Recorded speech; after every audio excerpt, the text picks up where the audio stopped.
Shalom jemaat yang diberkati Tuhan, senang berjumpa kembali dalam renungan bersama pagi ini, edisi Selasa 21 September 2021. Mari kita siapkan firman Tuhan dari 2 Raja-Raja 5 ayat 1 sampai 14. Bersama-sama kita berdoa. Terpujilah namamu ya Tuhan, Allah Bapa yang baik mengasihi kami dan tidak berhenti memberkati kami.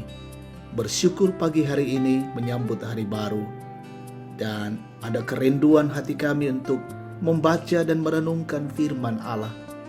Kami mohon Roh Kudus memimpin kami, sehingga firman Allah ini dapat kami pahami, dapat kami mengerti, dan dimampukan untuk melakukannya di tengah-tengah hidup ini.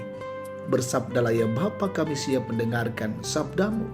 Dalam nama Tuhan Yesus kami berdoa. Amin. 2 Raja-Raja pasal 5 ayat 1 sampai 14. Naaman disembuhkan. Naaman, panglima Raja Aram, adalah seorang terpandang di hadapan tuannya dan sangat disayangi. Sebab oleh dia Tuhan telah memberikan kemenangan kepada orang Aram. Tetapi orang itu seorang pahlawan tentara sakit kusta. Orang Aram pernah keluar bergerombolan dan membawa tertawan seorang anak perempuan dari negeri Israel yang menjadi pelayan pada istri Naaman. Berkatalah gadis itu kepada nyonyanya, "Sekiranya tuanku menghadapi nabi yang di Samaria itu, maka tentulah nabi itu akan menyembuhkan dia dari penyakitnya." Lalu pergilah Naaman memberitahukan kepada tuannya, katanya, "Begini-beginilah dikatakan oleh gadis yang dari negeri Israel itu." Maka jawab Raja Aram, "Baik, pergilah, dan aku akan mengirim surat kepada Raja Israel." Lalu pergilah Naaman dan membawa sebagai persembahan 10 talenta perak dan 6.000 sikal emas dan 10 potong pakaian. Ia menyampaikan surat itu kepada Raja Israel yang berbunyi, "Sesampainya surat ini kepadamu, maklumlah kiranya bahwa aku menyuruh kepadamu Naaman pegawaiku, supaya engkau menyembuhkan dia dari penyakit kustanya." Segera sesudah Raja Israel membaca surat itu, dikoyakkannyalah pakaiannya serta berkata, "Allahkah aku ini yang dapat mematikan dan menghidupkan? Sehingga orang ini mengirim pesan kepadaku supaya kusembuhkan seorang dari penyakit kustanya. Tetapi sesungguhnya, perhatikanlah dan lihatlah, ia mencari gara-gara terhadap aku." Segera sesudah didengar Elisa abdi Allah itu bahwa Raja Israel mengoyakkan pakaiannya, dikirimkannyalah pesan kepada raja bunyinya, "Mengapa engkau mengoyakkan pakaianmu? Biarlah ia datang kepadaku, supaya ia tahu bahwa ada seorang nabi di Israel." Kemudian datanglah Naaman dengan kudanya dan keretanya, lalu berhenti di depan pintu rumah Elisa.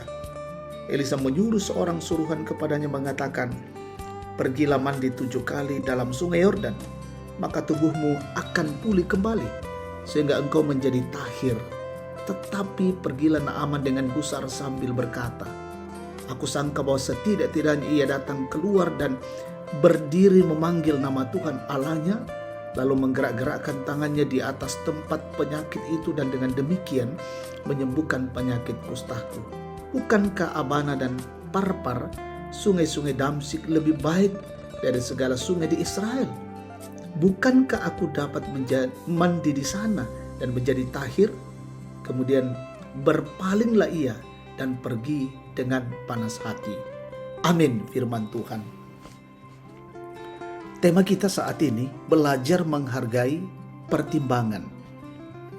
Unanga pak timbangan na tosenga. Setiap kali ada perjumpaan ataupun pertemuan untuk membicarakan sesuatu, tidak jarang peserta pertemuan menawarkan saran ataupun menyampaikan pertimbangan-pertimbangan yang terkait dengan hal yang dibicarakan. Ada saran yang diterima, namun ada juga saran yang diabaikan. Walaupun saran yang diabaikan biasanya lebih berarti di kemudian hari. Seorang pelayan yang ikut dalam rombongan bersama Naaman memberi informasi bahwa di Samaria ada seorang nabi yang bernama Elisa sanggup menyembuhkan penyakit kusta. Informasi itu menimbulkan harapan hati Naaman yang sedang berpenyakit kusta. Naaman akhirnya minta izin kepada rajanya untuk pergi ke Samaria dengan membawa barang berharga, emas dan perak. Pada awalnya Naaman kecewa setelah tiba di Samaria, tetapi setelah mengikuti perintah Elisa untuk mandi di sungai Yordan sebanyak 7 kali, akhirnya menjadi sembuh setelah mengikuti saran pegawainya untuk mengikuti perintah Elisa. Sejak saat itu, Naaman menjadi Allah Israel sebagai Allahnya yang hidup. Jemaat yang diberkati Tuhan, apa yang menjadi pelajaran dari kisah ini? Kita dapat belajar bahwa seandainya Naaman tidak rendah hati dan tetap bertahan pada kekerasan hatinya, maka dia akan pulang ke negerinya tanpa mengalami kesembuhan. Untunglah Naaman mengubah cara pikirnya ketika ada yang memberi pertimbangan agar sebaiknya melakukan cara yang disarankan oleh Elisa. Oleh karena itu, belajarlah menghargai pertimbangan yang baik dari seseorang, karena bisa jadi pertimbangan itulah yang mengantar kita untuk menemukan hal yang sudah lama kita rindukan. Terpujilah Tuhan. Amin. Mari bersama kita berdoa. Bapa, kami mengangkat pujian dan syukur kepadamu pada pagi hari ini. Luar biasa Tuhan, hadir di tengah-tengah kehidupan kami, hadir dalam keluarga kami, dan boleh menyatakan kebenaran firman. Biarlah di tengah-tengah perjalanan hidup ini, kami selalu tunduk dan taat pada kebenaran Tuhan, dan meyakini setiap pertimbangan-pertimbangan yang baik itu mengarahkan kami dan memampukan kami untuk boleh keluar dari setiap pergumulan-pergumulan yang kami hadapi. Karena kami percaya pertimbangan-pertimbangan itu adalah cara Allah untuk menyatakan kasih lewat sesama untuk kami. Kami berdoa perjalanan hidup kami hari ini dan keluarga kami, bahkan jemaat Tuhan. Peliharakanlah kami dengan kasih-Mu, menuntun dan membimbing kami. Boleh menjalani kehidupan hari ini dengan baik dalam tugas, pekerjaan, pelayanan, usaha, dan aktivitas kami.